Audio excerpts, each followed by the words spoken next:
안녕하세요. 근거를 알려주는 의사 그날의 김유입니다.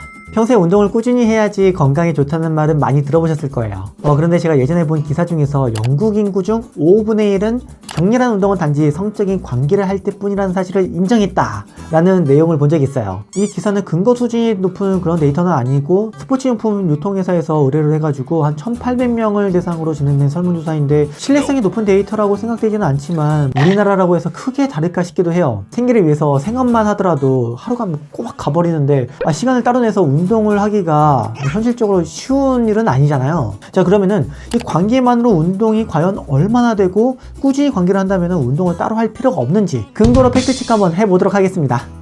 자, 첫 번째 질문. 관계를 가지는 것도 운동을 했다고 할 수 있나요? 이게 네, 아니요. 이 둘 중에서 좀 선택을 해서 대답해야 한다고 하면은 정답은 네인데요. 이 관계를 하는 것이 운동 강도로 따지면은 걷기보다는 강하고 조깅보다는 약한 강도로 생각할 수 있는데 단 조건이 있어요. 우선 몇 가지 관련 연구 중에서 좀 상세하게 분석한 논문을 먼저 보여드릴게요. 다음 연구에서는 젊고 건강한 커플을 대상으로 관계 중 칼로리를 얼마나 소모하는지 분석을 했어요. 실험에 참가한 사람들의 평균 나이는 만 22.6세로 굉장히 체력적으로 좋은 나이였어요. 만 22.6세면은 나는 그때 뭐 했지? 제가 사실 20대 청춘을 바쳐서 오덕지를 오지게 했더니 생각나는 게 별로 없네요. 학기 중에는 공부만 하느라고 시간이 다 가고 방학 때는 시간을 아껴서 오덕지를 해야 하니까 한 편이라도 더 보려고 이게 2배속으로 봤어요. 재미없어도 덕력 떨어지면 안 되니까 재미없는 그런 애니들을 한 4배속으로 보고 이런 기억밖에 없네요.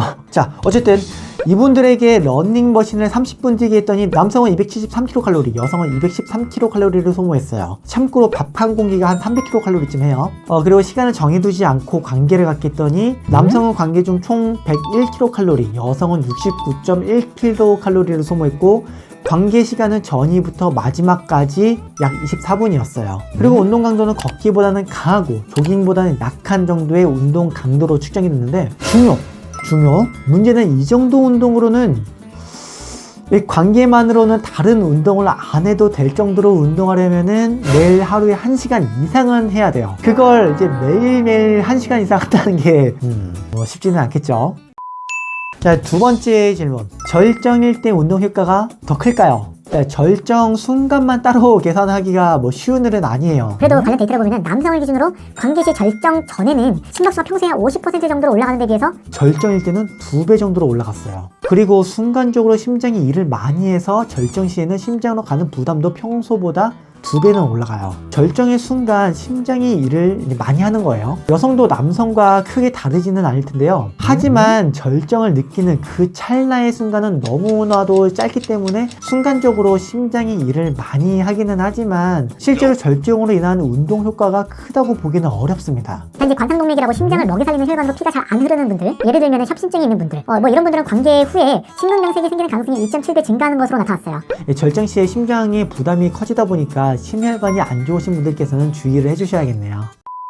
자, 세 번째 질문. 자세에 따라서 운동 강도가 차이가 어느 정도로 나나요? 네, 차이가 꽤 많이 납니다. 평균 나이 만 33.2세를 대상으로 관계 중 산소 소비량을 분석했더니 남성을 기준으로 남성이 위에 있으면은 걷는 정도의 운동 강도가 나왔고 남성이 아래로 가면은 걷는 것만큼도 못한 운동 강도가 나왔어요. 엄청 천천히 걷는 정도의 운동 강도가 나오는데요. 활동적으로 움직이는 자세가 되어야 그나마 운동이 좀 된다는 뜻이에요. 반대로 여성의 경우에서도 마찬가지로 주도적인 자세일 때와 그렇지 않을 때의 운동량 차이는 정말 클 수밖에 없어요.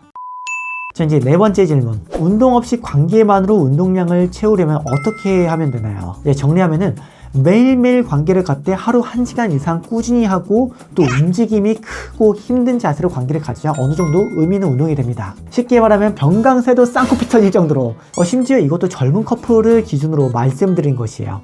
나이가 들수록 체력적으로도 그렇고 젊을 때보다는 덜 액티브한 것을 고려하면은 현실적으로는 매일 관계를 가져도 이것만으로는 운동량이 부족하다는 것입니다. 건강을 위해서라면 다른 운동을 더 하셔야 돼요. 사실 논문마다 실험 방법이나 측정 방법, 실험 대상자들이 다르고 결과의 차이도 있기는 하지만 다른 나이를 대상으로 한 연구까지 종합적으로 고려해봐도 관계를 통한 운동은 같은 시간만큼 걷기에서 조깅을 한 사이 그 정도로 운동 강도를 보고 있는데요. 관계를 통한 운동은 운동 강도나 칼로리 소비량이 너무 적기 때문에 그 운동 말고 다른 운동을 하지 않는 분들께서는 오늘 내용을 꼭 참고하셔서 건강을 위해서 추가적인 다른 운동도 꾸준히 해주시기 바라겠습니다.